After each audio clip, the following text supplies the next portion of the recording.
Hi ಎಲ್ರಿಗೂ ನಮಸ್ಕಾರ. Share market in Kannada ಚಾನೆಲ್ಗೆ ನಿಮಗೆ ಸ್ವಾಗತ. ಜನವರಿ 14ರ ಮಾರ್ಕೆಟ್ ಅಪ್ಡೇಟ್ನ ಅಬ್ಸರ್ವ್ ಮಾಡೋದಾದ್ರೆ ಮಾರ್ಕೆಟ್ನ ವೀಕ್ನೆಸ್ ಇವತ್ತು ಕೂಡ ಕಂಟಿನ್ಯೂ ಆಯಿತು. ನಿಫ್ಟಿ ಸೆನ್ಸೆಕ್ಸ್ ನೆಗೆಟಿವ್ ಆಗಿ ಕ್ಲೋಸಿಂಗ್ ಅನ್ನ ಕೊಟ್ಟಿದೆ. ನಿಫ್ಟಿಯಲ್ಲಿ 0.25% ಕರೆಕ್ಷನ್ ನೋಡೋದಕ್ಕೆ ಸಿಕ್ತು. 66 ಪಾಯಿಂಟ್ಗಳಷ್ಟು ನಿಫ್ಟಿ ಕರೆಕ್ಟ್ ಆಗಿದೆ. ಬೆಳಗಿನ ಸೆಷನ್ನಲ್ಲಿ ಒಂದು ಸ್ಟ್ರಾಂಗ್ ಟ್ರೇಡಿಂಗ್ ನೋಡೋದಕ್ಕೆ ಸಿಕ್ತು. 25,800 ಲೆವೆಲ್ಸ್ ಅನ್ನು ನಿಫ್ಟಿ ಟಚ್ ಮಾಡಿತ್ತು. ಬಟ್ ಅಲ್ಲಿಂದ ಸೆಲ್ಲಿಂಗ್ ಪ್ರೆಷರ್ ನೋಡೋದಕ್ಕೆ ಸಿಕ್ಕಿದೆ. ಸೊ ಮತ್ತೆ 25,600 ಲೆವೆಲಲ್ಲಿ ನಿಫ್ಟಿ ಸಪೋರ್ಟ್ ಅನ್ನು ತಗೊಂಡು ಸ್ವಲ್ಪ ಮಟ್ಟಿಗೆ ಗೇನ್ ಆಗಿದೆ. ಸೊ ಸಾಕಷ್ಟು ವಾಲಟೈಲ್ ಟ್ರೇಡಿಂಗ್ ಮಾರ್ಕೆಟ್ನಲ್ಲಿ ನೋಡೋದಕ್ಕೆ ಸಿಗ್ತದೆ.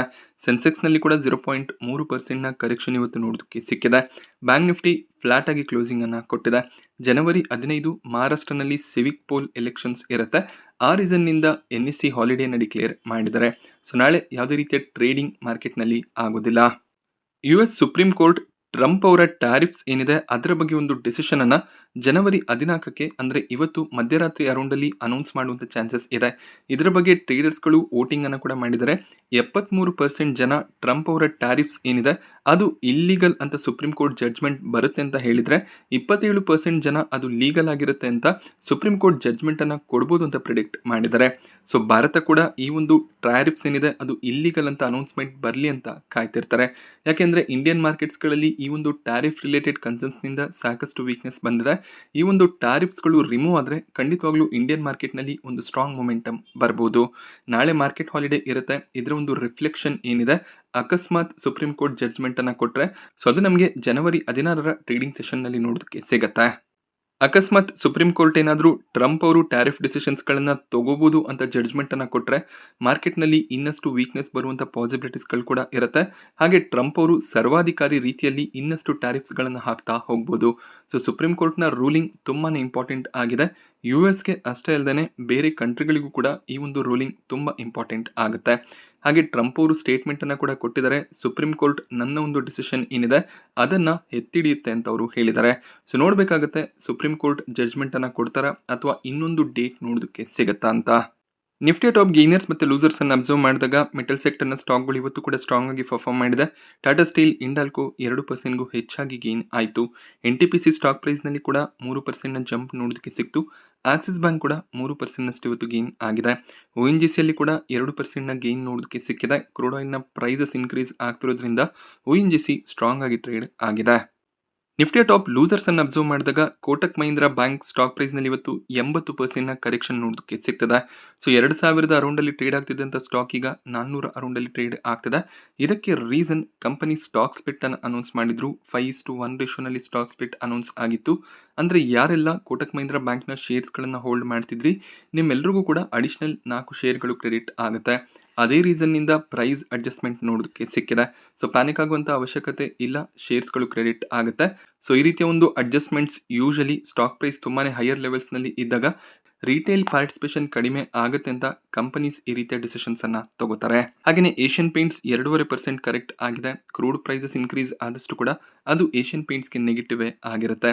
TCS ಕೂಡ 2.5% ಅರೌಂಡ್ ಅಲ್ಲಿ ಇವತ್ತು ಕರೆಕ್ಟ್ ಆಯಿತು. IT ಸೆಕ್ಟರ್ನ ಸ್ಟಾಕ್ಗಳಲ್ಲಿ ಸ್ವಲ್ಪ ಪ್ರೆಷರ್ ಕಾಣಿಸ್ತಿದೆ. ಮಾರುತಿ ಸುಜುಕಿ, ಟೆಕ್ ಮಹೀಂದ್ರಾ ಕೂಡ 1.5%ಗೂ ಹೆಚ್ಚಾಗಿ ಇವತ್ತು ಕರೆಕ್ಟ್ ಆಯಿತು. TCS, HCL ಟೆಕ್ ಒಳ್ಳೆ ಒಂದು ರಿಸಲ್ಟ್ ಅನ್ನ Q3 ನಲ್ಲಿ ಡಿಕ್ಲೇರ್ ಮಾಡಿದ್ರು. ಲೇಬರ್ ಕೋಡ್ ರಿಲೇಟೆಡ್ ಎಕ್ಸ್ಪೆನ್ಸಸ್ ನಿಂದ ಸ್ವಲ್ಪ ಮಟ್ಟಿಗೆ ಪ್ರಾಫಿಟ್ಸ್ ಎರಡೂ ಕಂಪನಿಗಳಲ್ಲಿ ಫಾಲ್ ಆಗಿತ್ತು. ಇವತ್ತು ಇನ್ಫೋಸಿಸ್ ತಮ್ಮ Q3 ರಿಸಲ್ಟ್ ಅನ್ನ ಡಿಕ್ಲೇರ್ ಮಾಡಿದರೆ ಇಯರ್ ಆನ್ ಇಯರ್ ಕಂಪನಿಯ ನೆಟ್ ಪ್ರಾಫಿಟ್ಸ್ 2% ಅರೌಂಡ್ ಅಲ್ಲಿ ಫಾಲ್ ಆಗಿದೆ. ಸೊ ಕೆಲವೊಂದಿಷ್ಟು ಬ್ರೋಕರೇಜ್ಗಳು ಹೆಚ್ಚಿನ ಒಂದು ಎಸ್ಟಿಮೇಷನ್ಸ್ ಅನ್ನ ಮಾಡಿದ್ರು. ಆ ಒಂದು ಎಸ್ಟಿಮೇಷನ್ಸ್ ಸ್ವಲ್ಪ ಮಟ್ಟಿಗೆ ಮಿಸ್ ಆಗ್ತಿರೋದು ಕಾಣಿಸ್ತಿದೆ. ಫಿಗರ್ಸ್ ನಿಮಗೆ ಇಲ್ಲಿ US $1 million ನಲ್ಲಿ ನೋಡೋದಕ್ಕೆ ಸಿಗುತ್ತೆ. ಬಟ್ ಓವರ್ ಆಲ್ ರಿಸಲ್ಟ್ಸ್ ಅನ್ನ ಅಬ್ಸರ್ವ್ ಮಾಡಿದಾಗ ಪ್ರಾಫಿಟ್ಸ್ ಸ್ಟ್ರಾಂಗ್ ಆಗೇನೆ ಬಂದಿದೆ. ಇಲ್ಲೂ ಕೂಡ ಅಷ್ಟೇ ಲೇಬರ್ ಕೋಡ್ ರಿಲೇಟೆಡ್ ಎಕ್ಸ್ಪೆನ್ಸಸ್ ಜಾಸ್ತಿ ಆಗಿರೋದ್ರಿಂದ ಪ್ರಾಫಿಟ್ ಫಾಲ್ ಆದ ರೀತಿಯಲ್ಲಿ ಕಾಣಿಸುತ್ತೆ.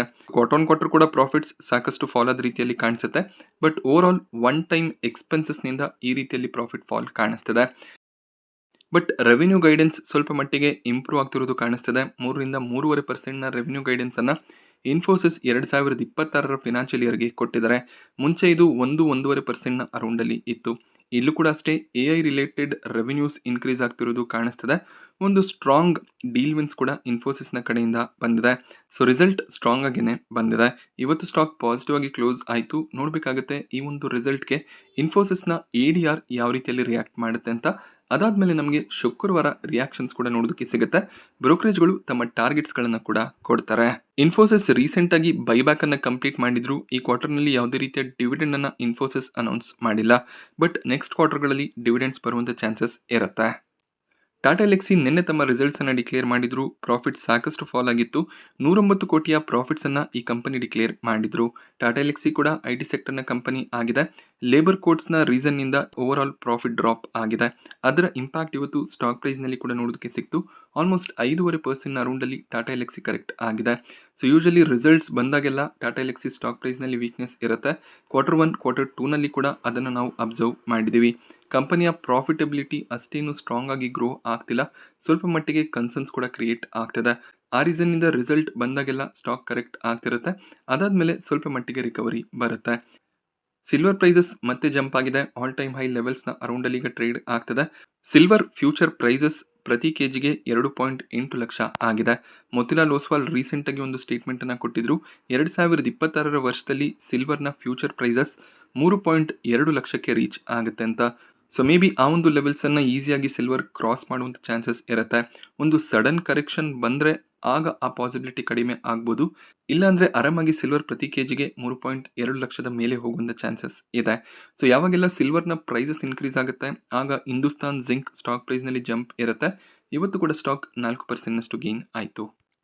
NLC ಸ್ಟಾಕ್ ಪ್ರೈಸ್ ನಲ್ಲಿ 1.5% ನ ಜಂಪ್ ನೋಡೋದಕ್ಕೆ ಸಿಕ್ಕಿದೆ. ಇದಕ್ಕೆ ರೀಸನ್ ಕಂಪನಿ ಗುಜರಾತ್ ಗೌರ್ಮೆಂಟ್ ನ ಜೊತೆಯಲ್ಲಿ MOU ನ ಸೈನ್ ಮಾಡಿದ್ದಾರೆ.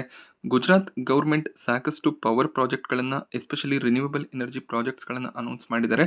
NLC ಜೊತೆಯಲ್ಲಿ ಪಾರ್ಟ್ನರ್ಶಿಪ್ ಕೂಡ ನೋಡೋದಕ್ಕೆ ಸಿಕ್ಕಿದೆ. 25,000 ಕೋಟಿಯ ಇನ್ವೆಸ್ಟ್ಮೆಂಟ್ ಅನ್ನ ಗುಜರಾತ್ ಗೌರ್ಮೆಂಟ್ ಈ ರೀತಿಯ ರಿನ್ಯೂವಬಲ್ ಎನರ್ಜಿ ಪ್ರಾಜೆಕ್ಟ್ ನಲ್ಲಿ ಇನ್ವೆಸ್ಟ್ ಮಾಡಬೇಕು ಅಂತ ಇದ್ದಾರೆ. ಈ ಒಂದು ಪಾರ್ಟ್ನರ್ಶಿಪ್ ಏನಿದೆ NLC ಗೆ ಪಾಸಿಟಿವ್ ಆಗುತ್ತೆ. ಆ ರೀಸನ್ ನಿಂದ ಸ್ಟಾಕ್ ಪಾಸಿಟಿವ್ ಆಗಿ ಟ್ರೇಡ್ ಆಯಿತು. ICICI ಪ್ರುಡೆನ್ಷಿಯಲ್ AMC ರೀಸೆಂಟ್ ಆಗಿ ಮಾರ್ಕೆಟ್ ನಲ್ಲಿ ಲಿಸ್ಟ್ ಆದಂತ ಕಂಪನಿ. ಇವರು ತಮ್ಮ Q3 ರಿಸಲ್ಟ್ ಅನ್ನು ಡಿಕ್ಲೇರ್ ಮಾಡಿದ್ದಾರೆ.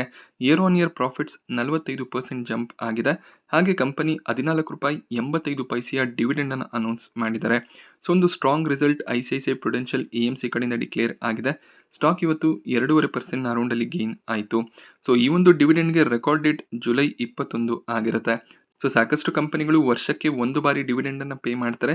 ಆ ಸಂದರ್ಭದಲ್ಲಿ ಈ ರೀತಿಯಲ್ಲಿ ರೆಕಾರ್ಡ್ ಡೇಟ್ ಅನ್ನ ನೆಕ್ಸ್ಟ್ ಕ್ವಾರ್ಟರ್ಗಳಲ್ಲಿ ಕೊಡ್ತಾರೆ. ರೈಲ್ಟೆಲ್ ಸ್ಟಾಕ್ ಪ್ರೈಸ್ ನಲ್ಲಿ ಇವತ್ತು ಒಳ್ಳೆ ಒಂದು ಪಾಸಿಟಿವ್ ಟ್ರೆಂಡ್ ನೋಡೋದಕ್ಕೆ ಸಿಕ್ಕಿದೆ. ಇದಕ್ಕೆ ರೀಸನ್ FSSAI ನ ಕಡೆಯಿಂದ ಕಂಪನಿಗೆ ಒಂದು ಆರ್ಡರ್ ಸಿಕ್ಕಿದೆ. 16 ಕೋಟಿ ಅರೌಂಡ್ ಅಲ್ಲಿ ಆರ್ಡರ್ ನ ಕಂಪನಿ ಪಡ್ಕೊಂಡಿದ್ದಾರೆ. ಇನ್ನೊಂದು ರೈಲ್ವೆ ಕಾಂಟ್ರಾಕ್ಟ್ ಸಿಕ್ಕಿರುವಂತ ನ್ಯೂಸ್ ಕೂಡ ಲೇಟ್ ಮಾರ್ಕೆಟ್ ಅವರ್ಸ್ ನಲ್ಲಿ ನೋಡೋದಕ್ಕೆ ಸಿಕ್ತು. ಬಟ್ ಇನ್ನೊಂದು ಬ್ಯಾಡ್ ನ್ಯೂಸ್ ಕೂಡ ಇದೆ. 609 ಕೋಟಿಯ ಆರ್ಡರ್ ಈ ಮುಂಚೆ ಏನು ಕಂಪನಿಗೆ ಸಿಕ್ಕಿತ್ತು ಅದು ಕ್ಯಾನ್ಸಲ್ ಆಗ್ಬೋದು ಅನ್ನುವಂಥ ರಿಪೋರ್ಟ್ ನೋಡೋದಕ್ಕೆ ಸಿಕ್ಕಿದೆ. ಆ ಬ್ಯಾಡ್ ನ್ಯೂಸ್ ಇದ್ರೂ ಕೂಡ ಸ್ಟಾಕ್ ಸ್ಟ್ರಾಂಗ್ ಆಗಿ ಇವತ್ತು ಟ್ರೇಡ್ ಆಯಿತು. ಆ ನ್ಯೂಸ್ ಕನ್ಫರ್ಮ್ ಆದರೆ ಸ್ಟಾಕ್ ಪ್ರೈಸ್ನಲ್ಲಿ ಸ್ವಲ್ಪ ಮಟ್ಟಿಗೆ ವೀಕ್ನೆಸ್ ಬರ್ಬೋದು. ಎಟರ್ನಲ್ ಮತ್ತೆ ಸ್ವಿಗ್ಗಿ ಸ್ಟಾಕ್ ಪ್ರೈಸ್ ನಲ್ಲಿ ಸ್ವಲ್ಪ ನೆಗೆಟಿವ್ ಟ್ರೇಡಿಂಗ್ ಇವತ್ತು ನೋಡೋದಕ್ಕೆ ಸಿಕ್ಕಿದೆ. ಇದಕ್ಕೆ ರೀಸನ್ UBS ಟಾರ್ಗೆಟ್ಸ್ ಅನ್ನ ಸ್ವಲ್ಪ ಮಟ್ಟಿಗೆ ಕಟ್ ಮಾಡಿದ್ದಾರೆ. ಕ್ವಿಕ್ ಕಾಮರ್ಸ್ ಬಿಸ್ನೆಸ್ ನಲ್ಲಿ ಕಾಂಪಿಟೇಷನ್ ಇನ್ಕ್ರೀಸ್ ಆಗ್ತದೆ. ಫುಡ್ ಡೆಲಿವರಿ ಬಿಸ್ನೆಸ್ ಅಂತ ಬಂದಾಗ ಸ್ವಿಗ್ಗಿ ಮತ್ತೆ ಝೊಮ್ಯಾಟೊ ಎರಡೇ ಪ್ಲೇಯರ್ಸ್ ಮೇಜರ್ ಆಗಿ ನೋಡೋದಕ್ಕೆ ಸಿಗ್ತಾರೆ. ಅದೇ ನಾವು ಕ್ವಿಕ್ ಕಾಮರ್ಸ್ ಬಿಸ್ನೆಸ್ ಈ ಗ್ರಾಸರಿ ಡೆಲಿವರಿ ಬಿಸ್ನೆಸ್ ಅನ್ನ ಕನ್ಸಿಡರ್ ಮಾಡ್ಕೊಂಡಾಗ ಅಲ್ಲಿ ಸಾಕಷ್ಟು ಪ್ಲೇಯರ್ಸ್ ಇದ್ದಾರೆ. ಅಮೆಝಾನ್ ಆಗಿರ್ಬೋದು, ಫ್ಲಿಪ್ಕಾರ್ಟ್, ಝೆಪ್ಟೋ ಈ ರೀತಿಯಲ್ಲಿ ಸಾಕಷ್ಟು ಪ್ಲೇಯರ್ಗಳು ಕ್ವಿಕ್ ಕಾಮರ್ಸ್ ಬಿಸ್ನೆಸ್ ನಲ್ಲಿ ಇರೋದ್ರಿಂದ ಕಾಂಪಿಟೇಷನ್ ಇಂಟೆನ್ಸಿಫೈ ಆಗ್ತಿದೆ ಅಂತ UBS ಟಾರ್ಗೆಟ್ಸ್ ಅನ್ನ ಕಟ್ ಮಾಡಿದ್ದಾರೆ. ಸೊ UBS ಈ ಮುಂಚೆ ಎಟರ್ನಲ್ ನಲ್ಲಿ ₹400 ಟಾರ್ಗೆಟ್ಸ್ ಅನ್ನ ಕೊಟ್ಟಿದ್ರು. ಅದನ್ನ 375ಕ್ಕೆ ಡ್ರಾಪ್ ಮಾಡಿದ್ದಾರೆ. ಸ್ವಿಗ್ಗಿನಲ್ಲಿ 580 ಇದ್ದಂತ ಟಾರ್ಗೆಟ್ಸ್ 510ಕ್ಕೆ ಡ್ರಾಪ್ ಆಗ್ತಿದೆ. ಸೊ ಈ ರೀತಿಯಲ್ಲಿ ಟಾರ್ಗೆಟ್ ಕಟ್ ಆದಾಗ ಸ್ಟಾಕ್ ಸ್ವಲ್ಪ ನೆಗೆಟಿವ್ ಆಗಿ ರಿಯಾಕ್ಟ್ ಮಾಡುತ್ತೆ. HDB ಫಿನಾನ್ಷಿಯಲ್ಸ್ ರೀಸೆಂಟ್ ಆಗಿ ಮಾರ್ಕೆಟ್ ನಲ್ಲಿ ಲಿಸ್ಟ್ ಆದಂತ ಕಂಪನಿ HDFC ಗ್ರೂಪ್ ನ ಕಂಪನಿ ಆಗಿರುತ್ತೆ. ಇವರು ಕೂಡ ತಮ್ಮ ರಿಸಲ್ಟ್ಸ್ ಅನ್ನ ಡಿಕ್ಲೇರ್ ಮಾಡಿದ್ದಾರೆ. ರೆವೆನ್ಯೂ 13% ಜಂಪ್ ಆಗಿದ್ದಾರೆ. Profits year on year 36% jump ಆಗಿದೆ. ಒಳ್ಳೆ ಒಂದು ರಿಸಲ್ಟ್ HDB ಫಿನಾನ್ಷಿಯಲ್ಸ್ ನ ಕಡೆಯಿಂದ ಕೂಡ ಡಿಕ್ಲೇರ್ ಆಗಿದೆ. ಬಟ್ ಇವತ್ತು ಸ್ಟಾಕ್ ಸ್ವಲ್ಪ ಮಟ್ಟಿಗೆ ನೆಗೆಟಿವ್ ಆಗಿ ಟ್ರೇಡ್ ಆಯಿತು. ಬಟ್ ಈ ಒಂದು ರಿಸಲ್ಟ್ ಮಾರ್ಕೆಟ್ ಅವರ್ಸ್ ನ ನಂತರ ಬಂದಿದೆ. ಸೊ ಈ ಒಂದು ಸ್ಟಾಕ್ ಶುಕ್ರವಾರದ ದಿನ ಪಾಸಿಟಿವ್ ಆಗಿ ಟ್ರೇಡ್ ಆಗುವಂತ ಹೋಪ್ಸ್ ಇರುತ್ತೆ. ನೋಡಬೇಕಾಗುತ್ತೆ ಇನ್ವೆಸ್ಟರ್ಸ್ ಈ ಒಂದು ರಿಸಲ್ಟ್ ಅನ್ನ ಯಾವ ರೀತಿಯಲ್ಲಿ ಕನ್ಸಿಡರ್ ಮಾಡ್ತಾರೆ ಅಂತ. IPOಗಳ ವಿಚಾರಕ್ಕೆ ಬಂದಾಗ ಭಾರತ್ ಕೋಕಿಂಗ್ ಕೋಲ್ ನಲ್ಲಿ ಗ್ರೇ ಮಾರ್ಕೆಟ್ ಪ್ರೀಮಿಯಂ ಜಂಪ್ ಆಗಿದೆ. ನಿನ್ನೆ ₹10 ರೌಂಡ್ ಅಲ್ಲಿ ಪ್ರೀಮಿಯಂ ಕಾಣಿಸ್ತಿತ್ತು. ಈಗ ₹14 ಪ್ರೀಮಿಯಂ ಕಾಣಿಸ್ತಿದೆ. ಸೊ ಪ್ರತಿ ಲಾಟ್ ನ ಮೇಲೆ ₹8,400 ಪ್ರಾಫಿಟ್ ಎಕ್ಸ್ಪೆಕ್ಟೇಷನ್ ಇರುತ್ತೆ. ಸೊ ಈ ಒಂದು IPO ನಲ್ಲಿ ಸ್ಟ್ರಾಂಗ್ ಸಬ್ಸ್ಕ್ರಿಪ್ಷನ್ ಎಲ್ಲಾ ಕ್ಯಾಟಗರಿಗಳಲ್ಲಿ ಬಂದಿತ್ತು. ಆ ಒಂದು ರೀಸನ್ ನಿಂದ ಅಲಾಟ್ಮೆಂಟ್ ನ ಚಾನ್ಸಸ್ ತುಂಬಾನೇ ಕಡಿಮೆ ಇರುತ್ತೆ. ಸೊ ಯಾರಿಗೆ ಅಲಾಟ್ಮೆಂಟ್ ಸಿಗುತ್ತೆ ಒಳ್ಳೆ ಒಂದು ಪ್ರಾಫಿಟ್ಸ್ ಅನ್ನ ನೀವು ಎಕ್ಸ್ಪೆಕ್ಟ್ ಮಾಡಬಹುದು. ಅಮಾಗಿ ಐಪಿಒ ನಿನ್ನೆ ಸಬ್ಸ್ಕ್ರಿಪ್ಷನ್ಗೆ ಓಪನ್ ಆಗಿತ್ತು. 2ನೇ ದಿನದ ಸಬ್ಸ್ಕ್ರಿಪ್ಷನ್ ಎಂಡ್ ಆಗಿದೆ. ರಿಟೇಲ್ ಕ್ಯಾಟಗರಿ ಕೇವಲ 0.5 ಟೈಮ್ ಸಬ್ಸ್ಕ್ರೈಬ್ ಆಗಿದೆ. HNI QIB ಕ್ಯಾಟಗರಿಯಲ್ಲಿ ಹೆಚ್ಚಿನ ಸಬ್ಸ್ಕ್ರಿಪ್ಷನ್ಸ್ ಬಂದಿಲ್ಲ. ಪ್ರೀಮಿಯಂ ₹29 ರೌಂಡಲ್ಲಿ ಕಾಣಿಸ್ತಿದೆ. ಹಾಗೆ IPO price band ₹361 company set ಮಾಡಿದ್ದಾರೆ. 8% ಲಿಸ್ಟಿಂಗ್ ಗೇನ್ನ ಎಕ್ಸ್ಪೆಕ್ಟೇಷನ್ ಇರುತ್ತೆ. ಒಂದು ಲಿಮಿಟೆಡ್ ಲಿಸ್ಟಿಂಗ್ ಗೇನ್ನ ಪಾಸಿಬಿಲಿಟಿ ಇದೆ. ಬಟ್ ಸಬ್ಸ್ಕ್ರಿಪ್ಷನ್ಸ್ ಎಕ್ಸ್ಪೆಕ್ಟೇಷನ್ ರೀತಿಯಲ್ಲಿ ಬರಲಿಲ್ಲ ಅಂದರೆ ಈ ಪ್ರೀಮಿಯಂ ಫಾಲ್ ಆಗುವಂಥ ಚಾನ್ಸಸ್ ಇರುತ್ತೆ. ಜನವರಿ 16 ಐಪಿಒನಲ್ಲಿ ಅಪ್ಲೈ ಮಾಡೋದಕ್ಕೆ ಕೊನೆ ದಿನ ಆಗಿರುತ್ತೆ. QIB ಸಬ್ಸ್ಕ್ರಿಪ್ಷನನ್ನು ಅಬ್ಸರ್ವ್ ಮಾಡಿ. QIB ಸಬ್ಸ್ಕ್ರಿಪ್ಷನ್ 3-4% ಇದ್ದರೆ ಈ ಒಂದು ಐಪಿಒನ ಅವಾಯ್ಡ್ ಮಾಡೋದೇ ಬೆಟರ್ ಆಗುತ್ತೆ. ಯಾಕೆಂದರೆ ಸಬ್ಸ್ಕ್ರಿಪ್ಷನ್ ಮುಗಿದ್ಮೇಲೆ ಪ್ರೀಮಿಯಂ ಫಾಲ್ ಆಗುವಂಥ ಕನ್ಸರ್ನ್ಸ್ಗಳು ಇದ್ದೇ ಇರುತ್ತೆ. ನಾನಿವತ್ತು ನಿಮಗೆ ಮಾರ್ಕೆಟ್ನ ಬಗ್ಗೆ ಕೊಟ್ಟಂಥ ಇನ್ಫಾರ್ಮೇಷನ್ ಇಷ್ಟ ಆದರೆ ವಿಡಿಯೋನ ಲೈಕ್ ಮಾಡಿ. ಹಾಗೆ ಇದೇ ರೀತಿಯ ಮಾರ್ಕೆಟ್ ಅಪ್ಡೇಟ್ಸ್ಗಳಿಗೋಸ್ಕರ ಚಾನಲ್ನ ಸಬ್ಸ್ಕ್ರೈಬ್ ಮಾಡ್ಕೊಳ್ಳಿ. Thank you friends.